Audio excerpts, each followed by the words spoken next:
আরে বেটা, তোর যদি সাহস থাকে তো বাংলাদেশে ফিরায়, আমরা একটু দেখি।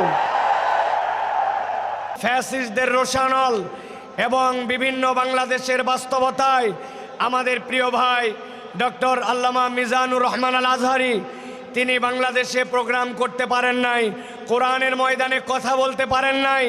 আজকে এই ময়দানের মাধ্যম দিয়ে ভাই আবার আমাদের সামনে কোরআনের তাফসীর পেশ করবেন। তবে আমরা আশা করব আজকের যে পথ চলা নতুনভাবে শুরু হলো, আগামীর বাংলাদেশ ইসলামের বাংলাদেশ, আগামীর বাংলাদেশ সাম্যের বাংলাদেশ, আগামীর বাংলাদেশ ইনসাফের বাংলাদেশ, আগামীর বাংলাদেশ আলেম ওলামার বাংলাদেশ। এই বাংলাদেশ যতদিন পর্যন্ত ইনসাফের বাংলাদেশ না হয়, আমাদের ভাই ইনশাআল্লাহ অব্যাহতভাবে তার দায়িত্ব এবং বক্তব্য প্রদান করবেন ইনশাআল্লাহ।